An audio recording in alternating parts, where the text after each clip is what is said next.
Hi guys, जय हनुमान। स्वागत आप सभी का आपके अपने चैनल में।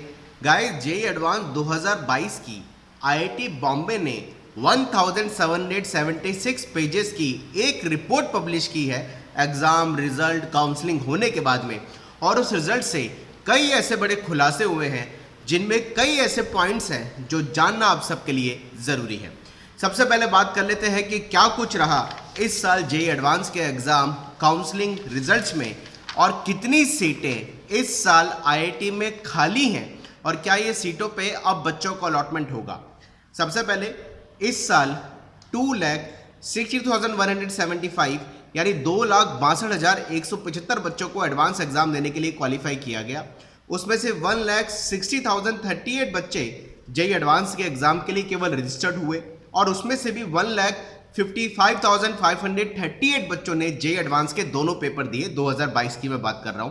और उसमें से 40,712 बच्चों को एडवांस की काउंसलिंग के लिए एलिजिबल किया गया। अब 40,712 बच्चों में से भी जो टोटल काउंसलिंग के लिए पार्टिसिपेट जिन बच्चों ने किया जो एडवांस की काउंसलिंग के एलिजिबल थे, वो बच्चे 38,296 बच्चे ऐसे थे जो जेई एडवांस की काउंसलिंग के लिए एलिजिबल थे। और 38,296 बच्चों ने 47,33,894 काउंसलिंग के टाइम में कॉलेजेस की चॉइसेस भरी।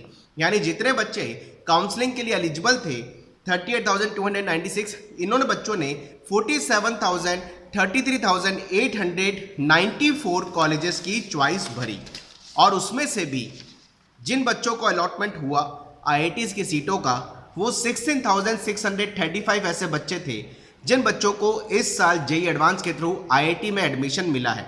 और उसमें से भी 13,257 बॉयज़ के अलावा प्रिपरेटरी, जैसा आप सभी को पता है SC ST PWD के बच्चे प्रिपरेटरी में क्वालिफाइड होते हैं, 68 प्रिपरेटरी के बॉयज़। गर्ल्स 3,776 और 34 गर्ल्स प्रिपरेटरी के अंदर ऐसी क्वालिफाइंग जिनको आईआईटी में एडमिशन मिला।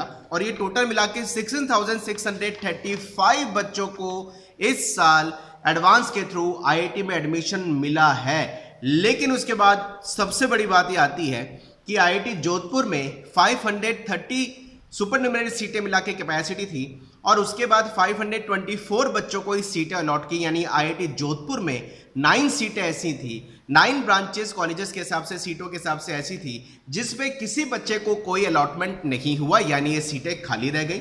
इसके अलावा आईएसएम धनबाद के अंदर 1125 सीट कैपेसिटी थी और 1116 सीटों पर अलॉटमेंट हुआ, यानी टोटल मिला के 9 सीटें यहाँ भी खाली रह गई। आईआईटी रोपड़ में 395 में से 394 को अलॉटमेंट हुआ, यानी एक सीट यहाँ वैकेंट रह गई। आईआईटी बीएचयू में 15159 सीटों में से 1580 सीटों पे अलॉटमेंट हुआ, यानी 9 सीटें भी आईआईटी बीएचयू में वैकेंट रह गई। आईआईटी जम्मू में 240 में से 237 सीटों पर अलॉटमेंट हुआ, 3 सीटें आईआईटी जम्मू में खाली रह गई। और आईआईटी धारवाड़ में 310 से 309 सीटों पे एडमिशन, एक सीट धारवाड़ में रह गई। यानी आईआईटी जोधपुर में 6 सीटें, आईआईटी धनबाद के अंदर 9 सीटें, बीएचयू में 9 सीटें, आईआईटी रोपड़ और आईआईटी धारवाड़ में एक एक सीट और आईआईटी जम्मू में 3 सीटें वैकेंट रह गई। यानी 29 सीटें ऐसी रही जिसमें ये बोलूं कि इन कॉलेजेस के अंदर 29 सीटें ऐसी रहीं जिस पे किसी बच्चे ने किसी ब्रांच के अंदर अलॉटमेंट के लिए फॉर्म में वो कॉलेजेस की काउंसलिंग का ऑप्शन ही नहीं भरा। यानी 29 सीटें इस साल आईआईटी में ऐसी रहीं जिस पे कोई अलॉटमेंट नहीं रहा और ये सीटें पूरे तरीके से खाली हैं। आप सभी को एक बात और इंपॉर्टेंट, क्या इन खाली सीटों पे अब काउंसलिंग होगी? क्या इन खाली सीटों पे अब एडमिशन होगा? जी नहीं।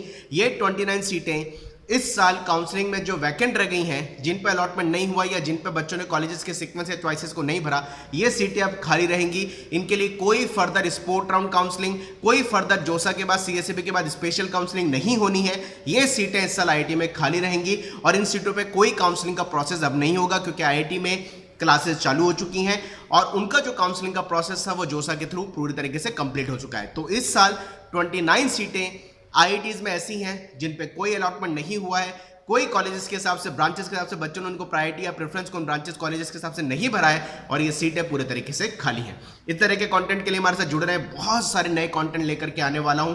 वो जेई एडवांस की प्रॉपर रिपोर्ट्स में से जो इंपॉर्टेंट क्लू पॉइंट्स है जो आपके लिए जानना इंपॉर्टेंट है। Wish all the best. जय Hanuman, bye bye, thank you very much.